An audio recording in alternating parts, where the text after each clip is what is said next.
नमस्कार दोस्तों, स्वागत है आपके अपने चैनल ऑनलाइन अड्डा फॉर नौकरी में। दोस्तों, आज हम सीखेंगे अलंकारों के बारे में। और दोस्तों, बिना रटे, बिना परिभाषा और बिना लिखे अलंकारों के बारे में सीखेंगे। अलंकार को कैसे पहचाने, अगर एग्ज़ाम टाइम में या एग्ज़ाम रूम में या एग्ज़ाम पेपर में अगर हमारे अलंकार से संबंधित कोई भी क्वेश्चन आ जाए तो हम अलंकार को पहचान कर एकदम लगाएं, टिक करें कि कौन सा इसमें आंसर ठीक होगा। तो दोस्तों, अलंकारों की एक ट्रिक लेके आए हैं हम आपको इस वीडियो के माध्यम से बताएंगे। दोस्तों, बताने से पहले यदि आप हमारे चैनल पर नए हैं तो प्लीज़ हमारे चैनल को सब्सक्राइब करें, वीडियो को लाइक करें, शेयर करें। तो दोस्तों, स्टार्ट करते हैं अपने इस टॉपिक को। दोस्तों, अलंकार का अर्थ क्या होता है? दोस्तों, अलंकार का जो अर्थ होता है अलम प्लस कार, यानी इसका जो संधि विच्छेद होगा वो अलम प्लस कार होगा। यहाँ पर अलम का जो अर्थ होता है वो होता है क्या? आभूषण। भाई, अलंकार का अर्थ क्या होता है? आभूषण ही तो होता है। नेक्स्ट, काव्य की शोभा बढ़ाने वाले तत्वों को क्या कहते हैं? अलंकार कहते हैं। अब दोस्तों, काव्य की जो शब्द या जो भी वाक्य काव्य की शोभा बढ़ाते हैं उसको क्या कहते हैं? अलंकार कहा जाता है। जिस प्रकार एक नारी का आभूषण उसका अलंकार होता है, उसी प्रकार काव्य की शोभा बढ़ाने वाले तत्वों को क्या कहते हैं? अलंकार कहते हैं। दोस्तों, अलंकार क्या होता है या अलंकार कितने प्रकार के होते हैं हम जानेंगे। आगे देखते हैं कि अलंकार कितने प्रकार के होते हैं। तो दोस्तों, देखते हैं आगे अलंकार कितने प्रकार के होते हैं। तो अलंकार मुख्यतः दो प्रकार के होते हैं। यह अलंकार के मुख्य दो भेद होते हैं। अब दो भेद कौन कौन से होते हैं? एक तो अर्थ अलंकार और एक शब्द अलंकार। दोस्तों, कौन कौन से? अर्थ अलंकार और शब्द अलंकार। अब सबसे पहले हम जानेंगे अर्थ अलंकार के बारे में कि अर्थ अलंकार के कितने भेद होते हैं, अर्थ अलंकार की ट्रिक क्या है, अर्थ अलंकार को हम कैसे पहचाने एग्जाम रूम में या एग्जाम पेपर में कि कौन सा अलंकार है। तो दोस्तों, स्टार्ट करते हैं अपने अर्थ अलंकार के पहले अलंकार को।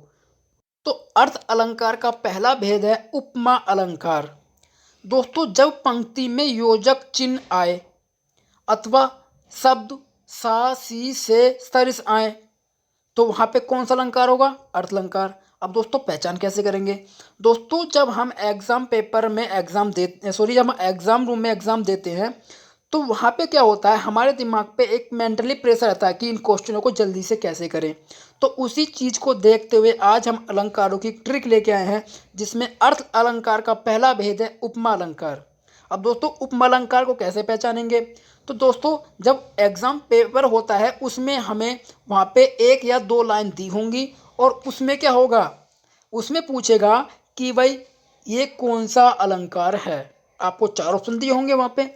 अब उन चारों में से कोई सा एक अलंकार वहाँ पे जो लाइन दी होगी उसमें से होगा। तो दोस्तों, अब हम पहचानेंगे कैसे? जब पंक्ति में योजक चिन्ह आए या योजक चिन्ह नहीं आए तो सा शब्द हो, सी हो, से हो या सरिस शब्द आए तो वहाँ पे कौन सा अलंकार होगा? उपमा अलंकार। अब कैसे पहचानेंगे? जैसे इस लाइन में लिखा है, हमने एग्जाम्पल लिया एक, मुख चंद्रमा सा सुंदर है, कर कमल सा कोमल। अब दोस्तों, इसमें क्या हमें पहचान पड़ी? इसमें कौन सा अलंकार है? तो दोस्तों, इसमें क्या है, इसमें देखो दो, इसमें हमारे जो ट्रिक के वर्ड है दो आ चुके हैं। एक तो सा और एक योजक चिन्ह। एक योजक चिन्ह आया इसमें और एक सा शब्द आया है, जिससे पता चलता है कि ये कौन सा अलंकार है? उपमा अलंकार है। दोस्तों, एक कॉपी और पेन लीजिए और इस चीज़ को नोट करते रहिए, क्योंकि जो चीज़ हमारे पास नोट की होती है हम उसको कभी भी आने वाले टाइम में पढ़ सकते हैं या उस डायरी को खोलकर देख सकते हैं। ठीक है दोस्तों? तो दोस्तों, अगले भेद की तरफ चलते हैं। अगला भेद कौन सा है अर्थ अलंकार का? दोस्तों, अर्थ अलंकार का अगला भेद है रूपक अलंकार। रूपक अलंकार। अब दोस्तों, रूपक अलंकार की क्या पहचान है? जब पंक्ति में केवल योजक चिन्ह आए और सा सी न आए, सा से न आए। दोस्तों, इस अलंकार की जो पहचान करनी है वो केवल योजक चिन्ह से करनी है। सा और सी ये उसमें शब्द नहीं होने चाहिए, केवल क्या होना चाहिए? योजक चिन्ह होना चाहिए। अब ट्रिक क्या है देखो, जैसे अभी हमने एग्जाम्पल लिया है, मैया मैं तो चंद्र खिलौना ले हूँ। मैया मैं तो चंद्र खिलौना ले हूँ। फिर नेक्स्ट हमारा एग्जाम्पल है चरण कमल बंदियो हरि राई। तो दोस्तों जो पहले वाली हमारा एग्जाम्पल है मैया मैं तो चंद्र खिलौना ले हूँ, चंद्र और खिलौने के बीच में क्या है, एक योजक चिन्ह लगा हुआ है। ठीक उसी प्रकार चरण कमल बंदियो हरि राई, चरण और कमल के बीच में क्या लगा हुआ है, एक योजक चिन्ह लगा हुआ है, जिससे हमें पता चल रहा है कि कौन सा अलंकार है, रूपक अलंकार है। बस रूपक अलंकार की यही पहचान है कि उसमें योजक चिन्ह होगा और उसके साथ नासा नसी नसे ये शब्द नहीं आएंगे। दोस्तों अर्थ अलंकार का दूसरा भेद था रूपक अलंकार। दोस्तों अब चलते हैं अर्थ अलंकार के तीसरे भेद की तरफ। दोस्तों अर्थ अलंकार का तीसरा भेद है उत्प्रेक्ष अलंकार। अब दोस्तों उत्प्रेक्ष अलंकार को हम कैसे जाने, कैसे पहचाने कि ये कौन सा अलंकार है। दोस्तों इसकी ट्रिक है, यदि पंक्ति में मनु जनु मनहु मानो जानो आदि शब्द आते हैं वहाँ पर उत्प्रेक्ष अलंकार होता है। जैसे अब एग्जाम्पल लेते हैं, ले चला साथ में तुझे कनक जो भिक्षुक लेकर स्वर्ण, नेत्र मानो कमल। ये दो हमारे एग्जाम्पल है, ले चला साथ में तुझे कनक जो भिक्षुक ले स्वर्ण। ठीक है दोस्तों, उसके बाद एक एग्जाम्पल और है, नेत्र मानो कमल हैं। अब मानो भाई मानो हमारा वर्ड आ गया है, नेत्र मानो कमल है। हमारी ट्रिक क्या बोल रही है कि मनु जनु मनहु मानो जानो आदि शब्द आए वहाँ पे कौन सा अलंकार होगा, वहाँ पे उत्प्रेक्ष अलंकार होगा। अब नेत्र मानो मतलब नेत्र और कमल के बीच में शब्द क्या है, मानो, जो कि हमारी ट्रिक में क्या है, मानो शब्द है। उसी प्रकार ले चला साथ में तुझे कनक जो भिक्षुक लेकर स्वर्ण, जो भिक्षुक लेकर स्वर्ण। दोस्तों जो शब्द अगर किसी पंक्ति में आ जाए तो वहाँ पर भी क्या होता है, उत्प्रेक्ष अलंकार होता है। दोस्तों चलते हैं अर्थ अलंकार के अगले भेद की तरफ, या देखते हैं कि कौन सा हमारा भेद है अब अलंकार का। दोस्तों एक अलंकार हमारा है, अगला अलंकार है अतिशयोक्ति अलंकार। अब दोस्तों अतिशयोक्ति का मतलब क्या होता है, बढ़ा चढ़ाकर किसी बात को कहना। क्या बताया गया है इस अलंकार में, जब किसी बात का वर्णन बहुत बढ़ा चढ़ाकर किया जाए तब वहाँ अतिशयोक्ति अलंकार होता है। यानी जो बात जहाँ पर ना हो और उस बात को बढ़ा चढ़ाकर बताया जाए वहाँ पे कौन सा अलंकार होता है, अतिशयोक्ति अलंकार होता है। जैसे आगे नदियाँ पड़ी अपार घोड़ा कैसे उतरे पार, राणा ने सोचा इस पार तब तक चेतक था उस पार। यानी आगे नदियाँ पड़ी अपार, यानी आगे नदी क्या थी, बड़ी थी, अपार नदी थी, पार नहीं कर सकते थे उसको। घोड़ा कैसे उतरे पार, घोड़ा पार कैसे उतरे। राणा ये सोच रहे थे, अरे राणा जो प्रताप थे वो सोच रहे थे कि घोड़ा कैसे पार उतरे, आगे तो बहुत बड़ी नदी है, तब तक चेतक था उस पार। अब राणा इतने सोच रहे थे कि चेतक क्या, उसका घोड़ा था, चेतक एक घोड़ा था राणा प्रताप का। तो क्या थे, जब तक वो सोचते तब तक घोड़ा क्या था, उस पार पहुंच गया। तो दोस्तों ऐसा कभी हुआ है जो कोई सोच रहा हो और घोड़ा पार हो जाए। तो दोस्तों ये अतिशयोक्ति ही मात्र है। तो यहाँ पे कौन सा अलंकार होगा, अतिशयोक्ति अलंकार होगा, क्योंकि यहाँ पर बातों को बड़ा चलाकर बताया गया है। चलते हैं अगले अलंकार की तरफ। तो अगला अलंकार है मानवीकरण अलंकार। मानवीकरण अलंकार, जब प्राकृतिक चीजों में मानवीय भावनाओं के होने का वर्णन हो तब वहाँ मानवीकरण अलंकार होता है। अब दोस्तों ये पंक्ति ये बताना चाहती है कि जब कोई प्राकृतिक चीज हो और उसमें क्या है, किसी भी मानवीकरण यानी कोई भी मानव का वर्णन किया जाए या किसी मानव से संबंधित कोई बात की जाए तो वहाँ पे अलंकार कौन सा होगा, मानवीकरण अलंकार होगा। जैसे फूल हंसे कलियां मुस्काई, फूल हंसे कलियां मुस्काई। दोस्तों चलते हैं अगले अलंकार की तरफ। अगला अलंकार हमारा स्टार्ट होगा शब्द अलंकार। शब्द अलंकार के कौन कौन से भेद हैं, अनुप्रास अलंकार, यमक अलंकार तथा श्लेष अलंकार। दोस्तों यदि आप हमारे चैनल पर नए हैं तो प्लीज़ हमारे चैनल को सब्सक्राइब करें, वीडियो को लाइक करें, शेयर करें, ताकि हमारी वीडियो आपको अच्छी लगी हो तो प्लीज़ कमेंट करें।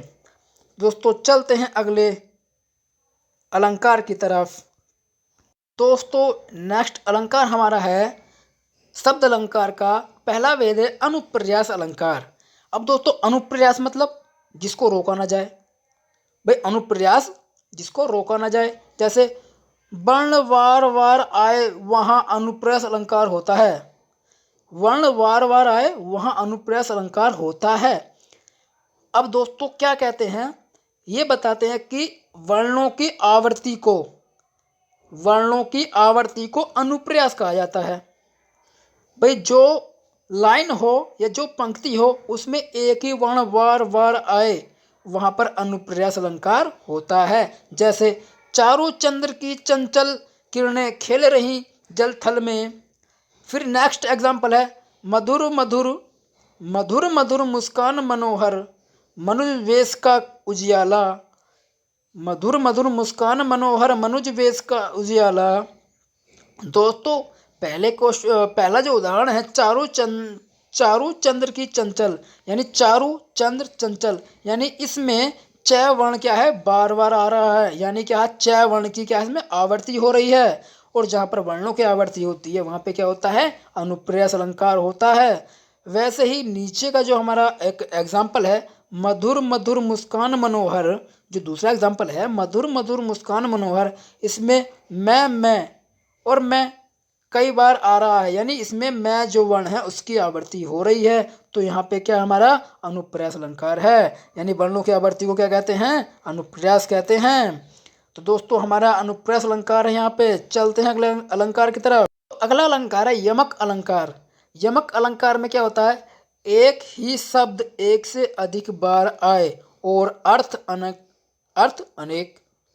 यानी दोस्तों यदि हमें कोई एग्जाम्पल दिया होगा और उसमें एक ही शब्द एक से अधिक बार आए तो वहाँ पे कौन सा अलंकार होगा, यमक अलंकार होगा। जैसे एग्जाम्पल है काली घटा का घमंड घटा। काली घटा का घमंड घटा।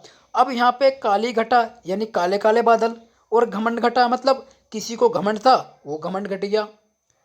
काली घटा, एक तो काली घटा है काले काले बादल हैं, और एक क्या है एक घमंड है यानी किसी को घमंड था वो घट गया। नेक्स्ट है कनक कनक तो सो गुनी मादकता दिखाए या खाए बैरात न पाए बेराए। ठीक है दोस्तों, यानी कनक कनक मतलब एक ही जो शब्द है वो दो बार आया है कनक कनक, और एक कनक का मतलब यहाँ पे सोना है और एक का मतलब धतूरा है।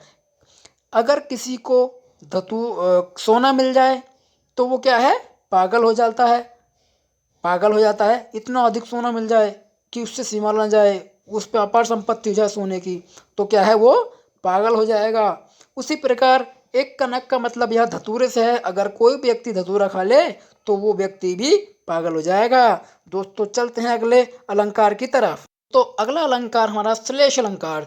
श्लेष अलंकार की क्या पहचान है, एक शब्द के अनेक अर्थ होते हैं। दोस्तों शब्द तो एक होगा लेकिन उसके क्या अर्थ अनेक अलग अलग होंगे। जैसे रहीमन पानी राखिए बिन पानी सब सून, और पानी का ना उबरे मोती मानस चून। मोती मानस चून, यह मोई है लेकिन यह मोती मानस चून होता है दोस्तों। तो अब क्या है, पानी का पहला अर्थ मनुष्य के संदर्भ में है, जबकि इसका मतलब क्या है विनम्रता से है। रहीम कह रहे हैं कि मनुष्य में हमेशा विनम्रता पानी होना चाहिए। और पानी का दूसरा अर्थ है आभा। आभा तेज या चमक। आभा तेज या चमक, जिससे बिना मोती का कोई मूल्य नहीं होता है। तो दोस्तों ये थे कुछ अलंकार, हमने आपको ट्रिक के माध्यम से समझाने का प्रयास किया। दोस्तों अगर ये वीडियो आपको पसंद आई तो दोस्तों प्लीज़ वीडियो को शेयर कीजिए, चैनल को सब्सक्राइब कीजिए और वीडियो को लाइक कीजिए। दोस्तों नमस्कार, टाटा बाय बाय, मिलते हैं अगली वीडियो में।